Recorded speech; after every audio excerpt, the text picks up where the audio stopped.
الحمد لله رب العالمين وبه نستعينه على أمور الدنيا والدين سبحانك اللهم لا علم لنا إلا ما علمتنا إنك أنت العليم الحكيم ولا ليال إن شاء الله تعالى وحندين سوقد بنا دونا آيات كمدة قرآن كريم إن شاء الله تعالى عن إسليهاي ولا لها أديك بواحد كوذا فائدة دونتان وحبضان أو بضان إن شاء الله تعالى إلهي سبحانه وتعالى النبي صلى الله عليه وسلم وكذلك أوحينا إليك روحا من أمرنا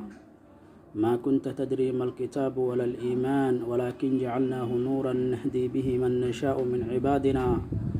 وإنك لتهدي إلى صراط مستقيم وكذلك سدا سوكلبا أوحينا إليك عن أذيك وحيونا نوم محمد روحا من أمرنا روح ayaan kugu waxyoono min amrina amarkeena ah maa kunta tadri mal kitaab adigu ma ahayn mid waxa uu kitaab yahay walal iimaanna wuxuu yahay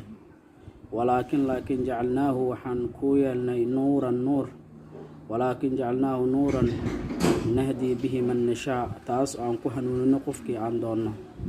wa innaka adiga la tahdii waxaan kaa yeelna weyaan walaakin jacalnaahu nuuran nahdii bihi man nashaa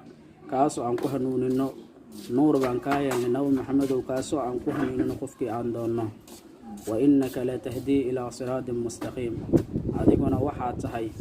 mid ku hanuuniya jidka toosan dadka mid ku hanuuniya baa tahay ayuu ilaahay subxaanahu watacaala leeyahay waxaan filayaa inaad wax badan ka faa'iidi doontaan insha allah wixii aan qaldayna fi shaydaan bay ka sugnaatay wixii aan saxayn xagga ilaahay bay ka ahaatay إن شاء الله تعالى ولا ليال شكرا لكم وجزاكم الله خير الجزاء والسلام عليكم ورحمة الله تعالى وبركاته.